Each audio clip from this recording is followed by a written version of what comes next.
আসসালামু আলাইকুম। সবাইকে স্বাগত জানাচ্ছি। আমি নাসরুল ইসলাম তন্ময়। শুরুতে বিআরবি কেবল সংবাদ শিরোনাম। জানিয়ে দিব সর্বশেষ গুরুত্বপূর্ণ আপডেট সংবাদ। প্রধানমন্ত্রীর বক্তব্য, তারেক রহমানের ভাবমূর্তি নষ্টের পরিকল্পনা বলে মন্তব্য করেছেন বিএনপির মহাসচিব মির্জা ফখরুল ইসলাম আলমগীর। এরপর জানিয়ে দিব সরকার টাকা পাচারকারীদের প্রতিনিধি হিসেবে কাজ করে অভিযোগ করলেন বিএনপি সিনিয়র যুগ্ম মহাসচিব অ্যাডভোকেট রুহুল কবির রিজভী। এবারে জানাবো সুষ্ঠু নির্বাচন হলে আওয়ামী লীগ 5টি আসনও পাবে কিনা সন্দেহ আছে বলছেন বিএনপির ঢাকা মহানগর সদস্য সচিব এবং সাবেক ফুটবলার আমিনুল হক। এদিকে বিরোধী দলীয় নেতা এবং উপনেতাকে প্রধানমন্ত্রীর ঈদের শুভেচ্ছা।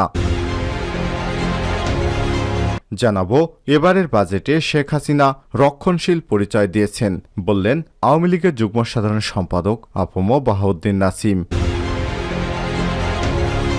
এবং সর্বশেষ জানিয়ে দিব 10 বছরের নিরাপত্তা চুক্তিতে স্বাক্ষর করবে ওয়াশিংটন এবং কিয়েভ। ইউক্রেনের সঙ্গে 10 বছরের একটি দ্বিপক্ষীয় নিরাপত্তা চুক্তি স্বাক্ষর করবে যুক্তরাষ্ট্র।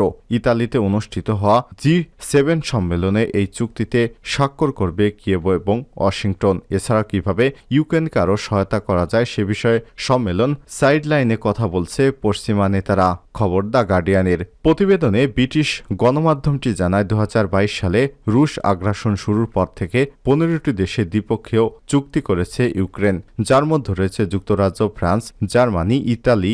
বাইডেন এবং জেলেনস্কির মধ্যে হতে যা দ্বিপক্ষীয় চুক্তিটির জন্য যুক্তরাষ্ট্রের কংগ্রেসের অনুমোদন লাগবে না, এমনকি সম্ভাব্য ট্রাম্প প্রশাসনেরও না। এর আগে মার্কিন প্রেসিডেন্ট বলেছিলেন যেভাবে ইসরায়েলকে গ্যারান্টি সহকারে সমর্থন দেওয়া হচ্ছে সেরকমটা ইউক্রেনের জন্য করা হবে। প্রিয় দর্শক, এতক্ষণ শুনছিলেন সংবাদ শিরোনাম, এবারে বিস্তারিত। তবে তার আগে বন্ধুরা, আপনি কোন স্থান থেকে আমাদের সংবাদটি দেখছেন কমেন্ট করে জানিয়ে দিন এই সংবাদ সম্পর্কে আপনার মূল্যবান মতামত। প্রিয় দর্শক, আপনি যদি আমাদের চ্যানেলে নতুন হয়ে থাকেন ভিডিওটি দেখতে দেখতে চ্যানেলটি সাবস্ক্রাইব করে রাখুন, যাতে করে আমাদের লেটেস্ট আপডেট সংবাদগুলো সবার আগে আপনার কাছে পৌঁছে যায়। এবারে বিস্তারিত।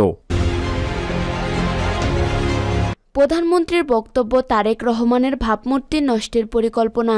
তারেক রহমান সহ গ্রেনেড হামলা মামলায় 15 জন সাজাপ্রাপ্ত আসামি পলাতক থাকার যে তথ্য প্রধানমন্ত্রী শেখ হাসিনা তুলে ধরেছেন সেটি তীব্র নিন্দা ও প্রতিবাদ জানিয়েছেন বিএনপি মহাসচিব মির্জা ফখরুল ইসলাম আলমগীর। প্রধানমন্ত্রীর এই তথ্যের সমালোচনা করে তিনি বলেছেন, 21 আগস্টের গ্রেনেড হামলা মামলার রাজনৈতিক উদ্দেশ্য প্রণোদিতভাবে তারেক রহমান সহ বিএনপির কয়েকজন নেতাকে যুক্ত করা হয়েছে। তারেক রহমানের ভাবমূর্তি বিনষ্ট করার এটি একটি সুপরিকল্পিত ষড়যন্ত্র। বৃহস্পতিবার 13 জুন এক বিবৃতিতে বিএনপি মহাসচিব এসব কথা বলেন। তিনি বলেন, জাতীয়তাবাদী নেতৃত্বকে দুর্বল এবং গণতন্ত্রকে বিপন্ন করতে বর্তমান আওয়ামী লীগ শাসক গোষ্ঠী 2009 সালে ক্ষমতা গ্রহণের পর নিজেদের মতাদর্শের অবসরপ্রাপ্ত একজন কর্মকর্তাকে তদন্ত কর্মকর্তা নিয়োগ দিয়ে এই মামলার চার্জশিটে তারেক রহমানের নাম ঢোকানো হয়। আওয়ামী লীগ ক্ষমতায় আসার আগে তাদেরই আন্দোলনের ফসল 1/11 এর সরকারের সময়সহ 2 দফা তদন্ত ও চার্জশিটে তারেক রহমানের নাম না থাকার পরেও তাকে জড়িত করা সম্পূর্ণরূপে আক্রোশের বহিঃপ্রকাশ। মির্জা ফখরুল বলেন, আওয়ামী চক্র দীর্ঘদিন ধরে সুপরিকল্পিতভাবে তারেক রহমানের বিরুদ্ধে অপপ্রচার চালিয়ে আসছে। সেজন্যই চক্রান্তমূলকভাবে 21 আগস্টের মামলায় তাকে জড়িত করা হয়েছে। বাংলাদেশে আইনের শাসনের অনুপস্থিতিতে সত্যের জন্য, সম্মানের জন্য ও আত্মমর্যাদার জন্য সুশীল ভদ্রলোকদের সমাজে টিকে থাকাকে অসম্ভব করে তোলা হয়েছে। তিনি আরো বলেন, দেশে সুশাসন ও ন্যায় বিচার থাকলে লুটেরা, টাকা পাচারকারী এবং ক্ষমতা ঘনিষ্ঠ ঋণখেলাপিদের আইনের আওতা এনে শাস্তি কার্যকর করা হতো, অথচ তারাই আজ দাপিয়ে বেড়াচ্ছে। বিএনপির মহাসচিব বলেন, জাতীয়তাবাদী শক্তির প্রতীক ও চলমান গণতান্ত্রিক আন্দোলনের প্রধান নেতা তারেক রহমানকে গ্রেপ্তারের হুমকি গণতন্ত্রকামী জনগণের বিরুদ্ধে যুদ্ধ ঘোষণা বলে আমি মনে করি। আমি বিএনপির ভারপ্রাপ্ত চেয়ারম্যান তারেক রহমানকে গ্রেপ্তারের হুমকির তীব্র নিন্দা ও প্রতিবাদ জানাচ্ছি। সরকার টাকা পাচারকারীদের প্রতিনিধি, বললেন রুহুল কবির রিজভী। বিএনপি সিনিয়র যুগ্ম মহাসচিব রুহুল কবির রিজভী বলেছেন, এই সরকার লুটেরা ও টাকা পাচারকারীদের প্রতিনিধি। সরকার নিজের মুখ ঢাকতে আবারও বিএনপির ভারপ্রাপ্ত চেয়ারম্যানকে নিয়ে বিষোদ্গার শুরু করেছে। আজ বৃহস্পতিবার দুপুরে রাজধানীর নয়াপল্টনে বিএনপির কেন্দ্রীয় কার্যালয়ে এক সংবাদ সম্মেলনে তিনি এসব কথা বলেন। সম্মেলনে আরও উপস্থিত ছিলেন বিএনপি যুগ্ম মহাসচিব হাবিবুন নবী খান সোহেল, স্বেচ্ছাসেবক বিষয়ক সম্পাদক মীর শরাফত আলী সফু, সাংস্কৃতিক সম্পাদক আশরাফুদ্দিন আহমেদ উজ্জ্বল প্রমুখ। সুষ্ঠু নির্বাচন হলে আওয়ামী লীগ 5টি আসন পাবে কিনা সন্দেহ, বললেন আমিনুল হক। ঢাকা মহানগর উত্তর বিএনপির সদস্য সচিব ও সাবেক ফুটবলার আমিনুল হক বলেছেন, সুষ্ঠু ও নিরপেক্ষ নির্বাচনে আওয়ামী লীগ 300 আসনের 5টি আসন পাবে কিনা সন্দেহ রয়েছে। বৃহস্পতিবার দুপুরে ঢাকার পল্লবী 2 নম্বর কমিউনিটি সেন্টারের সামনে ঢাকা মহানগর উত্তর তাঁতি দলের উদ্যোগে অসহায় ও দুস্থদের মাঝে ঈদ উপহার সামগ্রী বিতরণ অনুষ্ঠানে প্রধান অতিথির বক্তব্যে তিনি একথা বলেন। তিনি বলেন, আওয়ামী লীগ দেশের রাষ্ট্রীয় যন্ত্রগুলো ব্যবহার করে বিদেশি প্রভুদের সহায়তা নিয়ে আজকে তারা রাষ্ট্রীয় ক্ষমতায় টিকে রয়েছে, কিন্তু বাংলাদেশের জনগণের কাছে এই আওয়ামী সরকারের ন্যূনতম কোনো মূল্য নেই। আমিনুল বলেন, আওয়ামী সরকার চায় দেশের যে গণতন্ত্র হরণ করেছে সেটা তারা পুনরুদ্ধার দিতে চায় না, কারণ যদি গণতন্ত্র প্রতিষ্ঠা হয় তাহলে তারা ক্ষমতায় থাকতে পারবে না, জনগণ তাদের ভোট দিবে না। সুষ্ঠু ও নিরপেক্ষ নির্বাচনে আওয়ামী লীগ 300 আসনের 5টি আসন পাবে কিনা সন্দেহ রয়েছে। আওয়ামী সরকার বাংলাদেশের মানবাধিকার ধ্বংস করে দিয়েছে, ভুলুণ্ঠিত করেছে।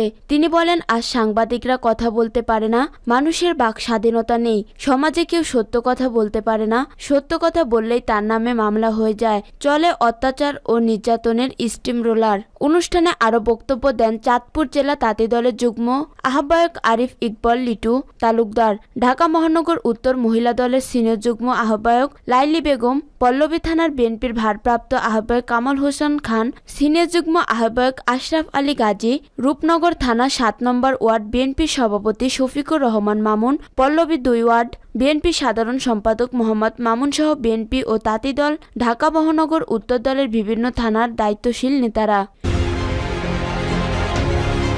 বিরোধী দলীয় নেতা উপনেতাকে প্রধানমন্ত্রীর ঈদের শুভেচ্ছা।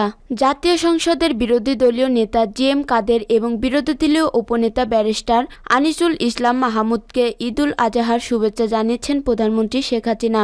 বৃহস্পতিবার 13 জুন দুপুরে প্রধানমন্ত্রীর প্রোটোকল অফিসার 2 মোহাম্মদ আবু জাফর রাজু জাতীয় সংসদের অফিস কক্ষে বিরোধীদলীয় নেতার একান্ত সচিব শামসুল ইসলামের কাছে এবং বিরোধী দলীয় উপনেতার একান্ত সচিব মোহাম্মদ জাহাঙ্গীর আলমের নিকট ঈদের শুভেচ্ছা কার্ড পৌঁছে দেন। এছাড়া সাবেক বিরোধী দলীয় নেতা রওশন এরশাদের গুলশানের বাসভবনে তার কাছেও ঈদের কার্ড পৌঁছে দেন প্রধানমন্ত্রীর প্রোটোকল অফিসার 2। এবারের বাজেটে শেখ হাসিনা রক্ষণশীল পরিচয় দিয়েছেন, বললেন নাছিম। আওয়ামী লীগের যুগ্ম সাধারণ সম্পাদক আফম বাহাউদ্দিন নাছিম এমপি বলেছেন, মানুষের জীবনযাত্রার ব্যয় যাতে অধিকার না হয় তার জন্য এবারের বাজেটে দেশরত্ন শেখ হাসিনা রক্ষণশীল পরিচয় দিয়েছেন। শেখ হাসিনা সরকার সবসময় কৃষকদের পাশে রয়েছেন। গত 16 বছর ধরে তিনি কৃষিক্ষেত্রে ভর্তুকি দিয়ে আসছেন। কৃষি একমাত্র সেক্টর যেখানে ভর্তুকি দিলে রিটার্ন পাওয়া যায়। বৃহস্পতিবার 13 জুন দুপুরে কৃষিবিদ ইনস্টিটিউট বাংলাদেশের সভাকক্ষে বাংলাদেশ ক্রপ প্রোটেকশন অ্যাসোসিয়েশনের সাথে এক মতবিনিময় সভায় তিনি এসব কথা বলেন। বাহাউদ্দিন নাছিম বলেন, যারা কৃষিকাজ করে ও কৃষি ব্যবসা করে আমরা সকলে মিলেই একটা পরিবার। এই পরিবার যদি ক্ষতিগ্রস্ত হয় তাহলে আমাদের উৎপাদন ক্ষতিগ্রস্ত হবে, যার কারণে আমাদের বাংলাদেশ ক্ষতিগ্রস্ত হবে। কৃষকের পথকে বাধাগ্রস্ত করার মতো কোনো কার্যক্রম দেশরত্ন শেখ হাসিনা সরকার নেবে না। তিনি আরো বলেন, বঙ্গবন্ধু শেখ মুজিবুর রহমান বাংলাদেশকে পুনর্গঠনের সময় কৃষকদের বিভিন্ন সময়ে উপকরণ বিনামূল্যে দিয়েছিলেন। সেখান থেকেই কৃষির অগ্রযাত্রা শুরু হয়েছিল। তারই ধারাবাহিকতায় আজকে আমরা খাদ্য স্বয়ংসম্পূর্ণ। আমাদের সক্ষমতায় কোনো প্রকার ঘাটতি হোক এটা শেখ হাসিনা সরকার কোনোভাবে চায় না। এর জন্য যে সকল সহায়তা দরকার তা আওয়ামী লীগ সরকার করবে। ক্রপ প্রোটেকশন অ্যাসোসিয়েশনের নেতৃবৃন্দদের উদ্দেশ্যে তিনি বলেন, আপনারা কোনো বিষয় নিয়ে উৎকণ্ঠিত হবেন না। আমাদের দেশের কিছু অসাধু ব্যবসায়ী যাদের কারণে ব্যবসায়ী সমাজ ক্ষয় হয়। ব্যবসা বাণিজ্য এটাই স্বাভাবিক। ব্যবসায়ীরা ব্যবসা করবে, এটা আমরা স্বাগত জানাই। অসৎ উদ্দেশ্য নিয়ে অসৎ পথ অবলম্বন করে স্বল্প সময়ের ভিতরে লাভবান হয়ে মানুষকে যারা দুঃখ কষ্ট দেয় তাদের প্রতি ঘৃণা প্রকাশ করি। আমরা বলতে চাই, আপনারা এদেশের নাগরিক হয়ে মানুষের সাথে, জনগণের সাথে, কৃষকের সাথে আপনাদের দায়িত্বটি সঠিকভাবে পালন করুন। বাংলাদেশ ক্রপ প্রোটেকশন অ্যাসোসিয়েশনের বিসিপিএ সভাপতি এস সাইফুজ্জামানের সভাপতিত্ব ও মহাসচিব মোয়াজ্জেম হোসেন পলাশের সঞ্চালনায় অনুষ্ঠানে বিশেষ অতিথি হিসেবে উপস্থিত ছিলেন বাংলাদেশ কৃষক লীগের সভাপতি কৃষিবিদ সমীর চন্দ্র, কৃষিবিদ ইনস্টিটিউশন বাংলাদেশ সভাপতি অধ্যাপক ডক্টর মোহাম্মদ শহীদুর রশিদ ভূঁইয়া ও মহাসচিব খায়রুল আলম প্রিন্স প্রমুখ।